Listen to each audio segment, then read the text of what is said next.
The wind has changed, everything has changed. These are coming right at me. I've got to go, I've got to go. Hello and welcome to GKJ Fishing. You join me on this windy morning here on Holyhead Breakwater. We had a storm last night. Was it Storm Henry or Archie? Or Harold? Something like that anyway. I'll be going with an A. Could have been Archie. Forgot what the storm was called, but we got the tail end of it now. 35, 40 mile an hour gusts coming to me. There's a fighter jet going over just as I start to record. Got 3 rods with me, 2 big fish rods, a little fish rod. Got everything here apart from the kitchen sink. We've got carp, coral baits, squid, flavoured squid, loads of ragworm, which I've just picked up from Bluefin. Absolutely quality ragworm. I'm going to take a trip right to the end of the breakwater. It's 1.7 mile long, this breakwater, from where I am, and I've probably already walked a quarter of a mile from the car. So there and back, you're looking at a 4 mile trip this. I've travelled as light as I can, but I've also made sure I've got everything. And what a special place this breakwater is. I want to make the most of fishing here because all the foundations of this breakwater are starting to corrode, and it's going to have £20 million spent on it soon. It's going to have construction that's going to last a couple of years, so it's going to be closed. And who knows when it opens back up, will all the work scared the fish away? Will there be too many rocks and foundations put in? Will it be impossible to fish? Or will it make it better? Who knows? But yeah, it's a special place to be. I've got loads of memories here, really good memories. I've been fishing all around here. The little beaches along the back of the breakwater where I'm pointing to now, the place where I caught my bass, the little pier. It's just full of memories, this place, and it'll be sad to see it close, so I'm going to try and make the most of fishing here as much as I can before it does close. So it's definitely going to be closed for a year or two, the amount of work, and, you know, will it ever be the same? Will you be able to fish it? Will it have railings, fences? Who knows what they're going to do? I don't know. I haven't looked into it. Anyway, we're going to get, well, me and my rods are going to get right to the end, which is all the way around there, around that bend, and to the lighthouse. Let's do it. We're literally targeting anything from congers to puss, rays. Wouldn't mind a few big wrasse, some proper wrasse. As I say, we've got all the gear, a little bit of idea. Let's get to the end of the breakwater. Atio.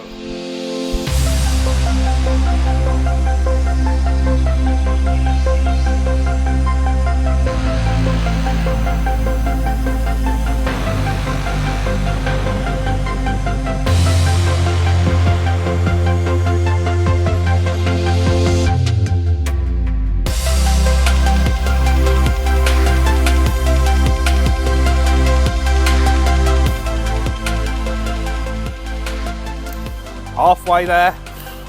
God, it is so windy. I always keep watering with the wind every time I look out to the sea. It's just like, probably see the way the camera's probably bouncing around. It is rough. It is rough. My plan is going to the end. The wind's pushing that way. I can get behind the lighthouse and get a bit of shelter. That is the plan. Keep going, eh? See you when we get there.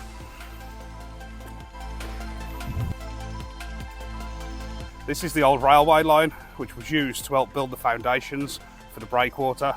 Move several million tons of rocks, this did back in the day.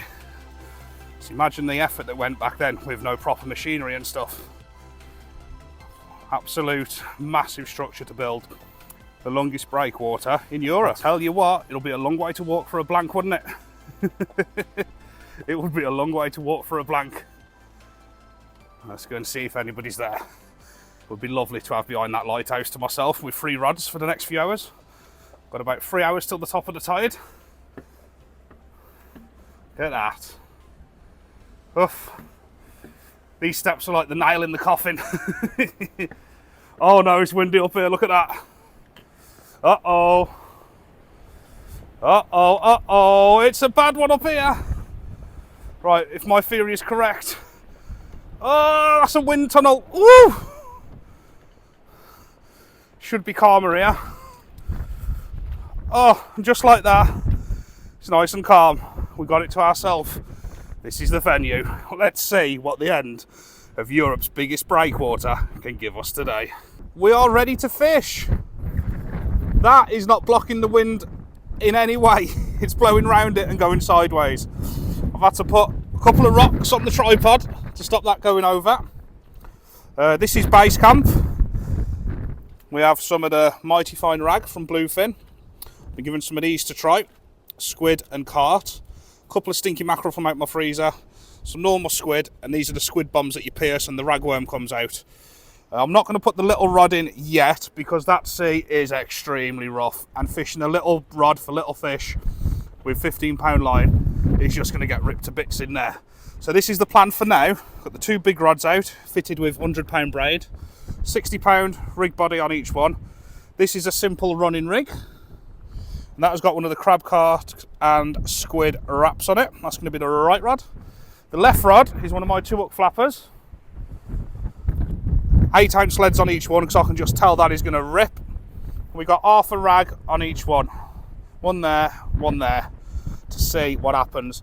And that's going to be the starting point. I have got a little fish rod for the micro species. I have got other baits to try. I might put a full mackerel out because there's congers. I don't know. We're just going to see. But look at the rods now.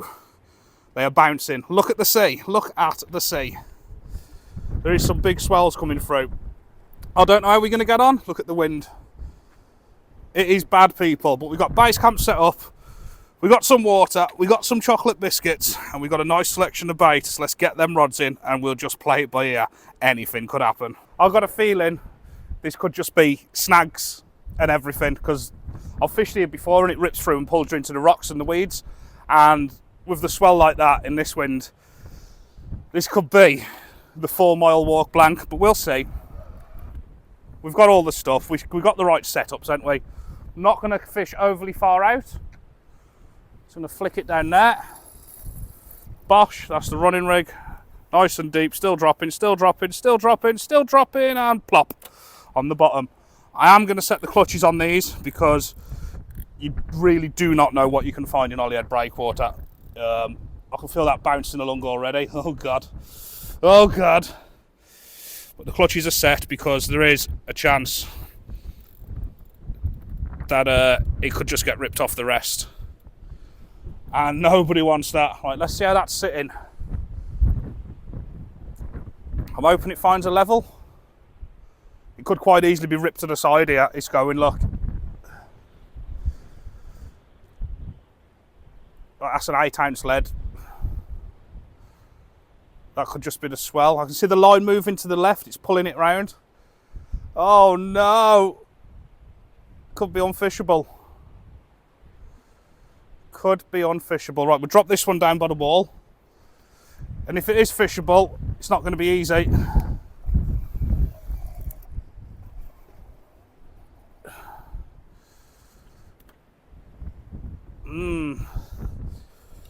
Maybe I've got this wrong.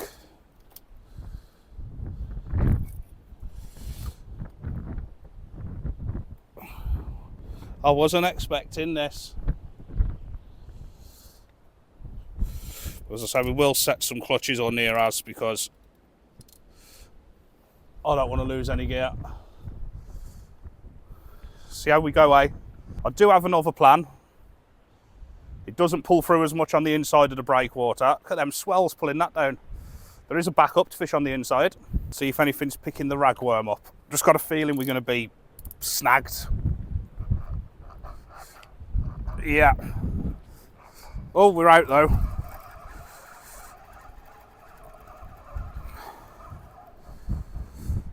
Well, something's had the bottom worm. Definitely wouldn't mind trying to sneak a couple out from here though before I go to the inside.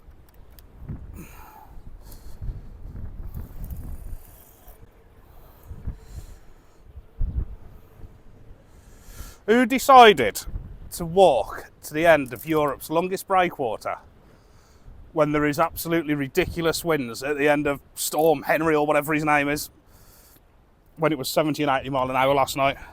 Who in the right mind does that? Me. That's the answer to your question. Could have fished from the car, from some shelter, you know, behind rocks. But no, I'm here. What an idiot. You can understand why I decided not to put the little species rod out, because in these swells that rod would just be going yep, yep, be bending right over. These rods are pretty solid, they can handle it. Oh, that like a bite on the right one? No, it couldn't have been. Look like there's a little... It is just the swell. Just caught it out the corner. I have a little rattle. Definitely not though. I'm going to have a little look on that one. I don't think it is. I think it's just the current, but something's...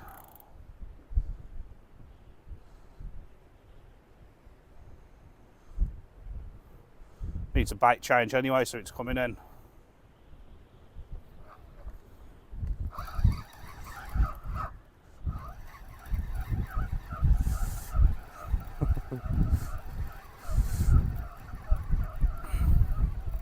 No fish, but no snag. So look what's going on with this bait. How's that crab carton squid? Oh, it's hanging in there. I'll add a bit to that. Just don't want to, really don't want to take my eyes off them rods, because even though the clutch is set, it can wedge sometimes and they can go. I will put a fresh bait on. I want to try squid bomb or mackerel. I think I'm going to go with a squid bomb. I think I'm going to go with a squid bomb, and I'll show you exactly what I do with a squid bomb. With these, obviously they're pumped full of bits of rag, so when you stab them like that, see all the bits of rag juice coming out? That is a proper scent trail. So that squid bomb is going in now. Really like the concept of them, using a squid carcass to get your bait out. Just had a big piece of rag juice hit me on the forehead. Oh, God, it's getting rougher and rougher out there. There's got to be fish out there, don't there? Squid bomb, squid bomb. Settle, settle, settle.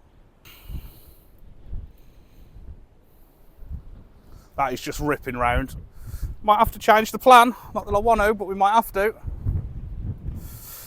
It's pulling line off the clutch, look. That's a bite. That was a bite.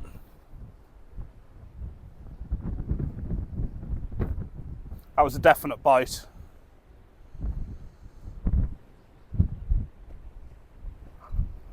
Oh no, felt it then as well.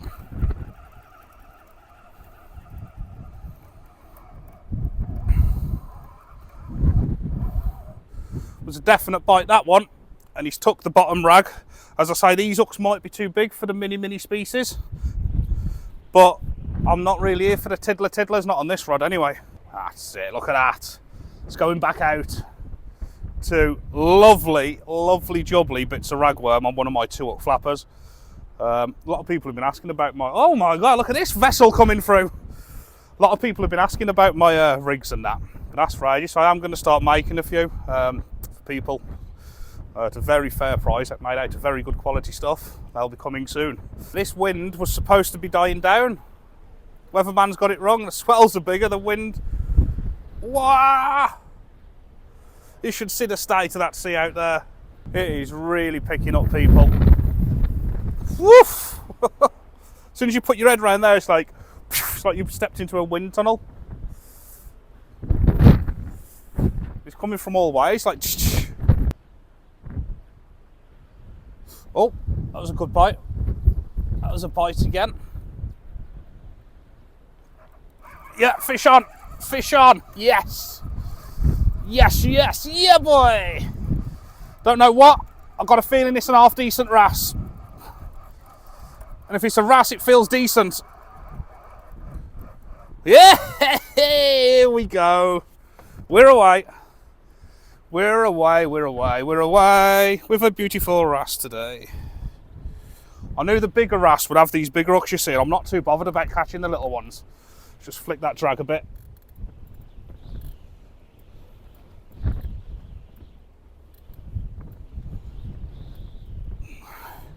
Beautiful wrasse. Ah, he spiked, mate. He's had, mate. And this is the perfect time to tell you, wrasse have very spiky fins and spikes down there, so you've got to be very careful. These are lively ones, so I ain't going to mess around. I'm going to get him back. But we're away. We are away. Yes, nice wrasse that. I'm going to check the weather in a minute.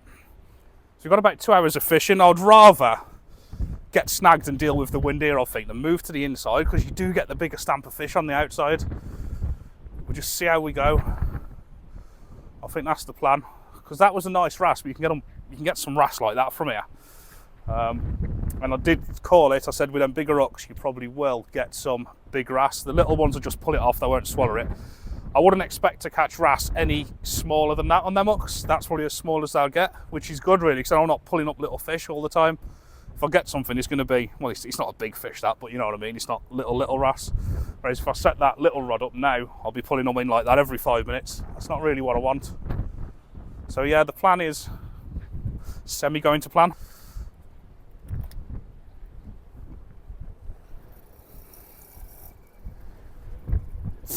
I wonder how many times I've said the word wind in this video. Might watch it back and hold a little comp. Have a look, people. It's got to be 20. It's got to be. Right, try a different bait on the big fish rod soon. But that wrasse had me there, look, it's cut me. Be careful holding your wrasse, because they're little rastards. Little rastard. And this can really throw up anything here, though. We've had all sorts from here over the years, from big conger to rays to just that one-horned rocklet or three-bearded thing, whatever it is, that weird-looking thing. Really can throw up a lot of stuff. You just do not know yet. That's a bite. That's a bite, that's a bite.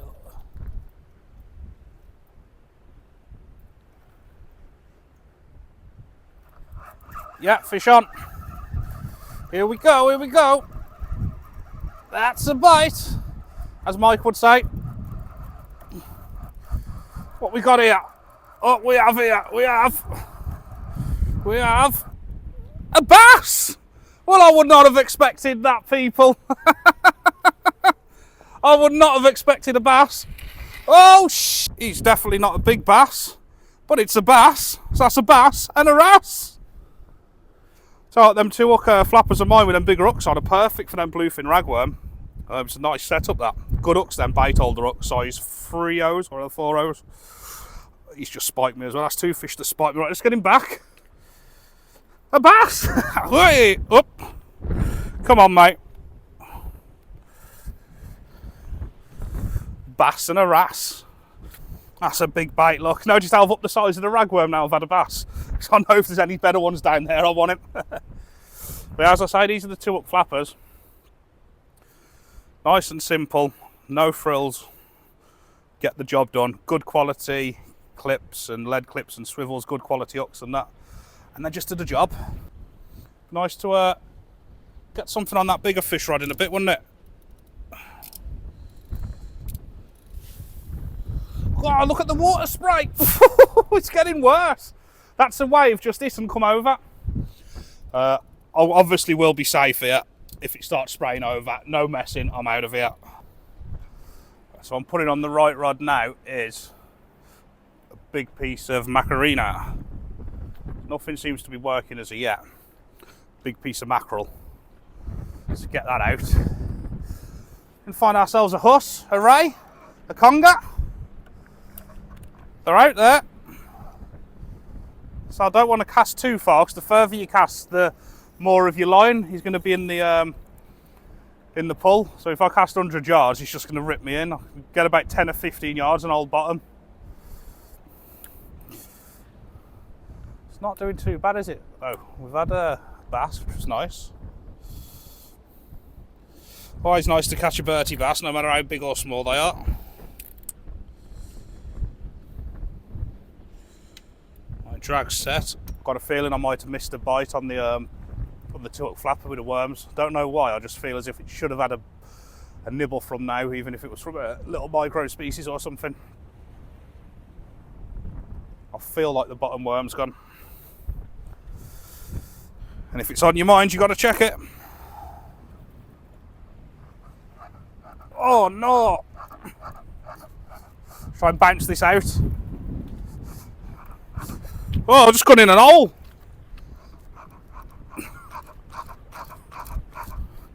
That's well and truly stuck. Oh no. Oh, if it goes, doesn't it? Oh, something's gone. No.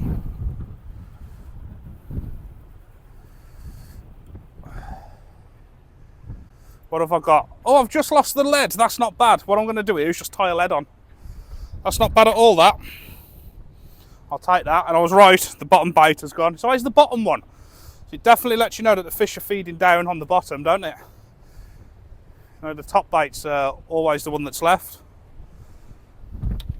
It's going to get another lead. You should see the size of these swells. And if you can see them from there, they're horrendous. Have a change of plan. Nothing's happened for about the last half an hour, 45 minutes here. Not a bite on any. The big fish rod hasn't done a bite all day. With it being so powerful here, I'm going to move into the harbour for the last hour of the high tide as it's deep. And it's a big tide too. So I'll go in there and I'll probably do exactly what I'm doing. Put a big fish rod out in the middle and then fish the other rod sort of down the side. And see what happens, because the pull here is getting like really, really bad now. You can see the rods, look, it's a matter of time before a piece of weed hits that line and takes the lot in. It will be windy in the harbour, but you won't get the pull like this. And as the water's filling up now with the swells coming in, the waves, you might see one on camera soon, are starting to smash up over the side. So I've always had a bite on cue. No. So I've come here, I've got to the end, had a bass and a wrasse, which I'm not complaining about, but I think the best thing now, the safest thing, is had a bite. Oh, it would make me not want to leave now, wouldn't it? But I think the best thing to do is get there, plus I can get half the walk done now as well. I'm going to fish by steps number 21, because that's where me and my little one had some cracking fish last time. It's number 21 behind the steps, that's the spot. You heard it here first. So yeah, I'm going to get these in and I'll see you when we get back down there. It is definitely time for me to get out of here. Look at that down the wall.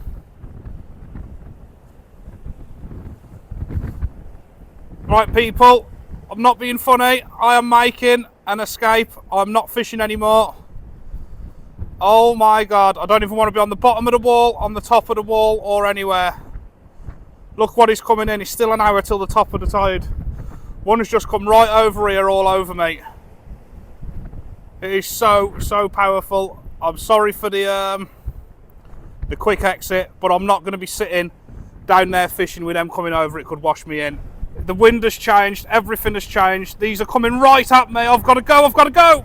Well, that was an experience. I got absolutely soaked on that walk back, hence why I've got changed. They kept crashing over and absolutely soaking me.